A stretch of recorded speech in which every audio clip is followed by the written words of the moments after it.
Վարդան արևելցուն ներբողական ճառը ուղված Հովհաննես Մկրտչին։ Որևէ բանական էակ սուրբերին արժանապես գովել չի կարող, սակայն Աստծո սիրո համար հոժարում ենք, քանզի իմանալի լույսին խաչի վրա չարչարանքներով փառավորված տեսնելով, նրանք ամենայն համարձակությամբ դիմեցին իրենց արյունը խառնելու Քրիստոսի փրկչական արյանը, որպեսզի չարչարակից լինելով հաղորդակից լինեն նաև փառքին։ Հարկ է, որ մենք կատարենք բոլոր սուրբերի տոնախմբությունները և բոլորի համար բացենք մեր միտքը, լեզուն և ականջը։ Միտքը, որպեսզի խորհենք նրանց առաքինական ճգնության մասին, լեզուն, որպեսզի արժանին ասենք նրանց քաջ մարտակցության մասին,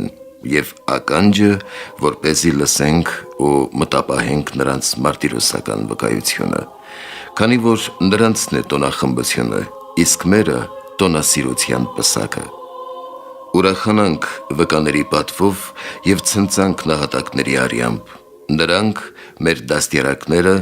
բանական ողջակեցներ են, կատարյալ զոհեր,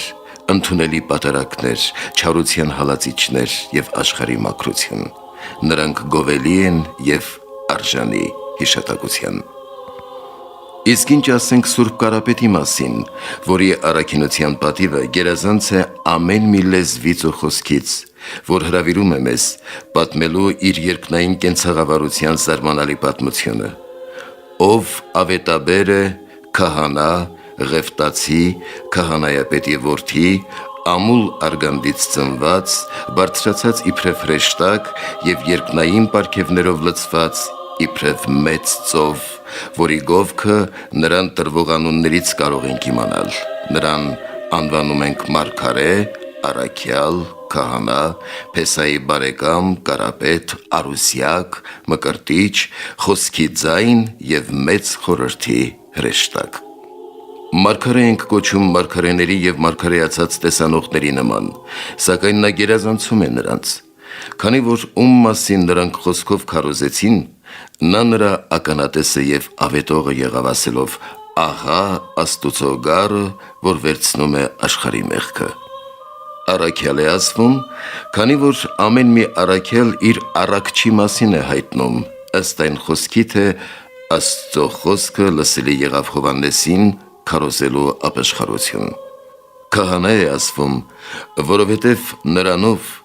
աստվածային գլխի վրա նրա ձեռք դնելով, ավարտվեց հին օրենքի քահանայությունը և սկսվեց ու ավանդվեց ճշմարիտ քահանայությունը։ Փեսայի բարեկամ է կոչվում, որովհետև լսեց երկնավոր Փեսայի ձայնը և իրազեկ եղավ նրա խորհրդին։ Կարապետ և երկնավոր թագավորի առջևից ընթացող է կոչվում, որովհետև նախապես եկավ պատրաստելու Տիրոջ ժողովրդին։ Կոչվում է արդարության արեգակի Արուսյակ, որովհետև նրանով լուսավորվեցին խավարի և մահվան ստվերների մեջ նստածները։ Իսկ Մկրտիչ է կոչվում, որովհետև Աստուծո որդին նրանից ընդունեց մկրտություն և եղավ Անդրանիկը ավազանի արգանդից որդիացած նոր արարածներից, որով Քրիստոսին եղբայր եղանք հավատացյալներս։ Նաև քարոզիչ ու ավետարանիչ է անվանվում, բոլորին բարեկամի պես երկնավոր արքային ընդառաջ ելնելու, փրկության հանդերձ և ուրախության պատմության հագնելու հրավիրող լինելով։ Քնի թմբիրից արթնացնող ձայն է կոչվում, որովհետև հրավիրում է լսելու բան Աստուծո կենարար վարդապետությունը։ Մեծ խորհրդի հրեշտակ է անվանվում, բան Աստուծո անճարելի և անհասանելի տնօրինությանը սպասավորելու պատճառով, ըստ որում ասում էր. «Արժանի չեմ նրա կոշիկների կապերը», այսինքն աստվածային տնօրինությունից մի փոքր մաս անգամ արձակելու։ Ճրագ է անվանվում Արեգակի մշտնջենավոր ճառագայթների ծագումից առաջ լուսատու լինելու պատճառով, ըստ որում ասում էր. «Պետք է, որ նա պայծառանա, իսկ ես նվազեմ»։ Այսպիսի սքանչելի մարդու մեծ և զարմանալի վայելչության մասին ինչպես կհամարձակվի որևէ մեկը խոսել։ Նա է, որ մարմնով ծնվեց Ահարոնի դուստրերից եւ հոգեվոր պատարակներ է մատուցում, ինչպես Մելքիսեդեկը, նա ելավ թլպատությունից ըստ հին օրենքի եւ հայտնեց նոր օրենքի անձեռագործ թլպատությունը։ Նա միջնորդ եղավ երկու կտակարանների միջև, առաջինն ավարտեց եւ երկրորդը սկսեց։ Ըստ Մովսիսական օրենքների ծաղկեց եւ պտուղ տվեց ըստ Քրիստոսի ավետարանի։ Սա ցնծած իր մոր որովայնում եւ այնտեղ երկրպագեց Կույսի արգանդում գտնվող հնորյա մանկանը։ Նաեւ իր մոր բերանով գոչեց իր տառնորդու մասին ասելով. «Օրհնյալ ես դու կանանց մեջ եւ օրհնյալ է քո որովայնի պտուղը»։ Սա գնաց Հորդանան եւ բռնեց հոգեվոր որսը, եղավ հարսի եկեղեցու սիրելին եւ հարսնախոսեց նրան երկնավոր Փեսայի համար։ Սա մկրտեց Աստուծո որդուն, լսեց հայրական ձայնը. «Դա է իմ սիրելի որդին», եւ տեսավ Սուրբ Հոգուն աղավնակերպ իջած փառակցի վրա, մարմնավոր ձեռքերով շոշափեց նրան, ում սերովբեները փափագում էին մոտենալ։ Սա է ողկույզը, որ պտղաբերեց ամուլ ճյուղից եւ քարոզեց նրան, ով առաջ էր հավիտյաններից։ Սա է, ում վայելչությունը չեն կարող տեսնել ծովը, ցամաքն ու աստղերի բույլերը, եթե մեկտեղ ժողովվեն։ Այժմ թվենք արդարներին, վայելուչներին, կատարյալներին, ընտիրներին ու ամբիցներին, որոնց աշխարհը արժանի չէ։ Եվ երբ իմանանք նրանց վարքի մասին, ապա կճանաչենք շնորհների մեծությունը, որ պարփակված է տերունական այս խոսքում. «Կանանցից ծնվածների մեջ նրանից մեծը չի ելել»։ Սկսենք առաջին արդարից, Աբելից, որը նախ իրեն սրբեց,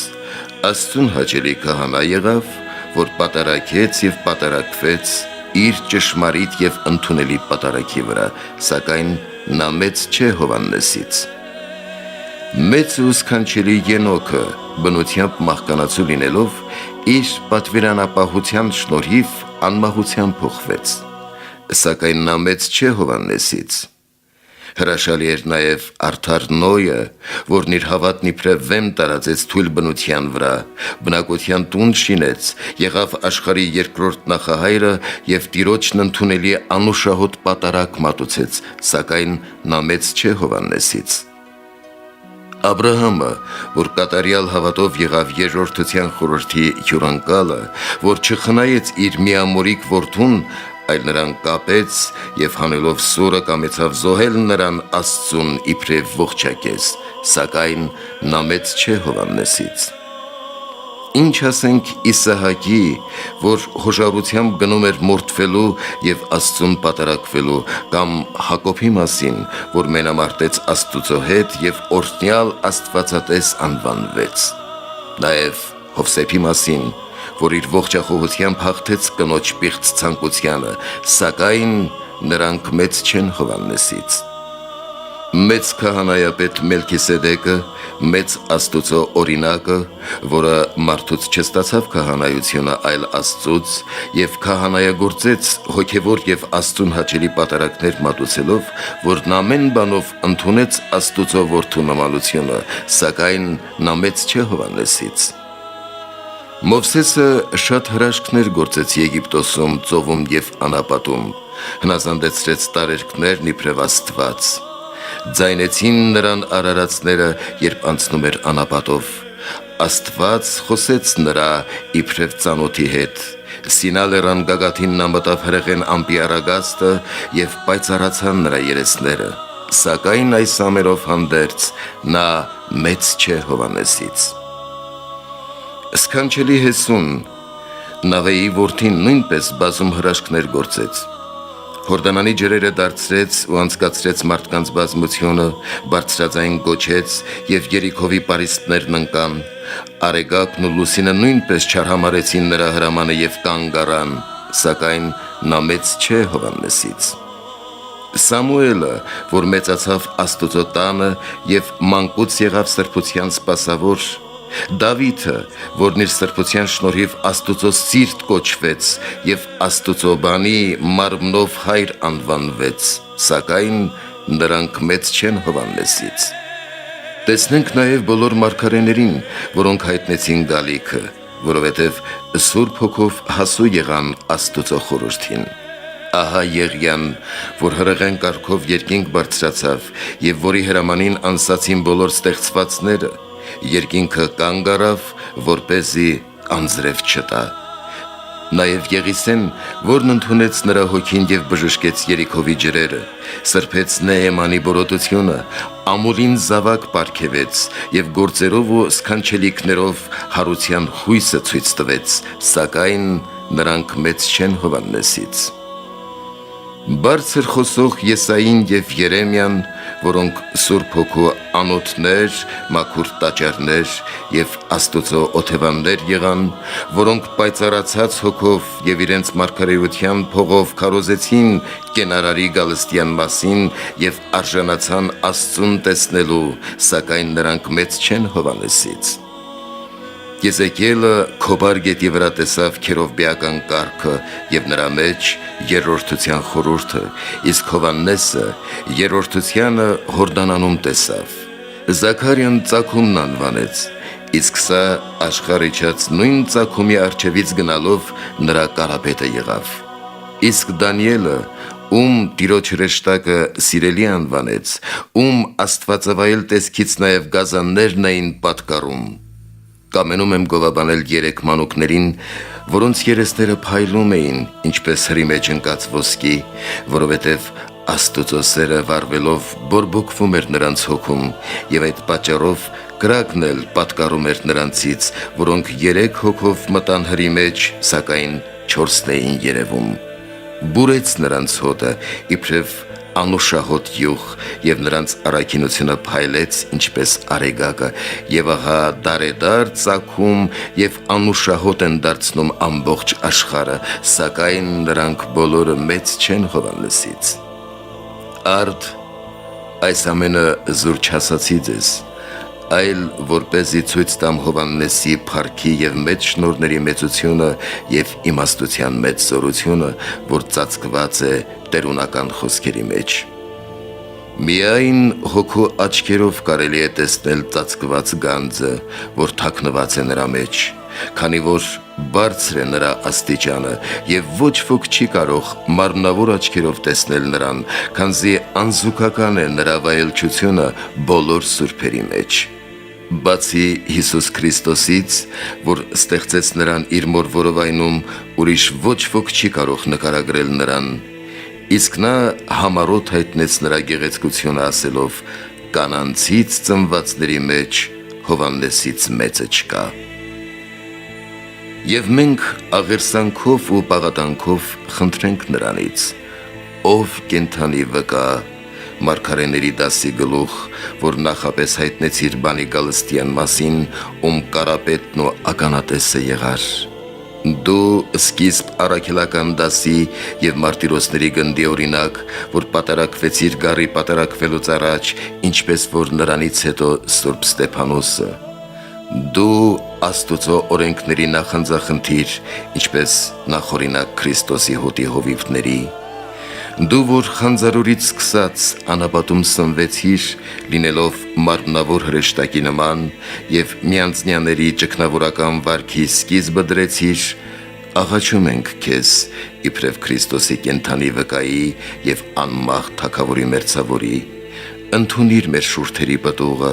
որ ըստ մեր կարողության քեզ պատվական ակներից պսակ հյուսեցինք եւ հատուցիր մեզ քո առատ պարգևներից, որպեսզի մեղքերի թողություն գտնենք արդար դատաստանի այն օրը։